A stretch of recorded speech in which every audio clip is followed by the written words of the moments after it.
श्रीमद् भगवत गीता के 7वें अध्याय के 27वें श्लोक में भगवान श्री कृष्ण अर्जुन से कह रहे हैं, हे अर्जुन, इच्छा द्वेष समुत्थेन द्वंद्व मोहेन भारत सर्वभूतानि सम्मोहं सर्गे यान्ति परन्तप।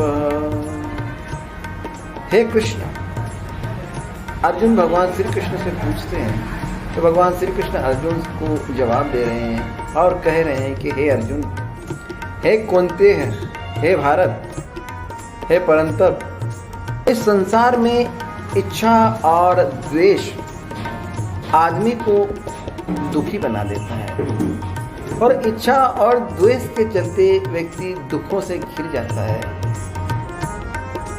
एक ऐसा माया जंजाल बन जाता है, उस जाल में फंसकर वो उलझ जाता है। अर्जुन, ये जो संसार है ना, इस संसार में इच्छाएं दुख देती है, द्वंद्व उसका कारण है। व्यक्ति अपनी इच्छाओं पर विजय प्राप्त नहीं कर सकता। इच्छाएं उभरती है, मिटती है, जन्म लेती है, फिर पैदा होती है, फिर मर जाती है। लेकिन उन इच्छाओं को पाने की लालसा में व्यक्ति मोह में फंस जाता है और उस मोह जंजाल में फंसकर इस संसार में उलझ कर रह जाता है। न जाने कितनी ही इच्छाएं उसके जन्म लेती हैं, सुबह से लेकर शाम तक। चौबीसों प्रहर व्यक्ति अपनी इच्छाओं में उलझा रहता है, उन्हें संपूर्ण प्राप्त नहीं हो पाती और उन इच्छाओं की जब पूर्ति नहीं होता पाती तो उसे द्वंद्व होता है, इच्छाओं में द्वंद्व होता है, सुख और दुख के बीच झूलता रहता है। कई इच्छाएं ऐसी होती हैं जिनकी पूर्ति हो जाती है, वो पूर्ण हो जाती है, व्यक्ति खुश हो जाता है। परंतु जब बहुत सारी इच्छाएं अधूरी रह जाती हैं, वो दुखी हो जाता है। जिस प्रकार से एक समुद्र के बीचों बीच नाव में बैठा हुआ व्यक्ति देखता है कि बड़ी बड़ी लहरें आ रही हैं। एक लहर जैसे ही उसके करीब आती है, उसका हृदय कांप उठता है, डर जाता है, भयभीत हो जाता है, दुखी हो जाता है। लेकिन जैसे ही वो लहर उसके पास से निकल जाती है, उस लहर से सुरक्षित बचकर आगे निकल जाता है, तब उसे लगता है कि खुशी महसूस होती है, आनंद मिलता है। लेकिन कुछ ही पलों के बाद, कुछ ही समय के बाद फिर पुनः एक दूसरी लहर फिर उसकी ओर दिखाई देने लगती है। फिर उस लहर को देखकर वह दुखी होने लगता है, लेकिन वह लहर भी चली जाती है। ऐसी अनेकों लहरें आती रहती है जीवन में, और उन लहरों को, वो लहरें खत्म कहाँ होती है, समाप्त कहाँ होती है? समुद्र के किनारे पर। ये उसे मालूम नहीं है, वो अज्ञान है, अज्ञानी है। उन लहरों के चक्रव्यूह में पड़कर अज्ञानवश वो परेशान होता रहता है, दुखी होता रहता है।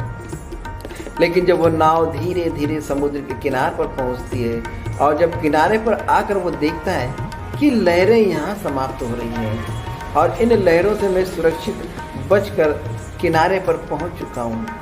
समझ लो ये संसार उस समुद्र के समान है, उसमें बैठा हुआ, नाव में बैठा हुआ इंसान, ये प्राणी जगत है। ये सारे प्राणी उस समुद्र में हिलोरे ले रहे हैं, उन लहरों में झूल रहे हैं, उन लहरों के बीच फंसे हुए हैं। लेकिन वो सारी लहरें किनार पर आ रही है और किनारे पर खड़े हैं भगवान स्वयं श्री कृष्ण। भगवान के श्री चरणों में आकर सारी लहरें शांत हो जाती हैं। उसी प्रकार सारे दुख, सुख, इच्छाएं ईश्वर के श्री चरणों में जाने के बाद समाप्त हो जाती है। व्यक्ति अनेकों इच्छाएं रहती हैं, लेकिन जब ईश्वर के करीब पहुंच जाता है, प्रभु के श्री चरणों में ध्यान अर्पित कर लेता है, सुख दुख लाभ हानि सब भूल जाता है, इच्छा और द्वेष से परे मोह को त्याग देता है और जब श्री चरणों में ध्यान लगा लेता है और उसी की इच्छा अनुसार कार्य करने लगता है, अपने कर्म पर ध्यान देता है, तो सारे दुखों से परे हो जाता है और सारे संसार की, उस समुद्र की सारी लहरें संसार के सारी प्राणियों से बचाते हुए उस प्रभु के श्री चरणों तक पहुंचकर तुम्हें सुरक्षित मुझ तक पहुंचा देती है। संसार एक मकड़ी का जाला है और उस जाले में फंस जाता है जो वो निकलना मुश्किल हो जाता है। जिस प्रकार से एक मकड़ी विशाल सा जाला बनाती है और मक्खी उसमें जाकर फंस जाती है, फिर वो निकल नहीं पाती, उसके प्राण वहीं खत्म हो जाते हैं और वो मकड़ी खा जाती है। उसी प्रकार तू इस संसार में मत पड़, इस मकड़ी के जाले से बाहर आ जा और मेरे श्री चरणों में आ जा। जब तू इस मकड़ी के जाले से बाहर आ गया तो तुझे कोई भी दुख तकलीफ नहीं होगी, किसी भी परेशानी से बच जाएगा और तेरा कल्याण ही कल्याण होगा।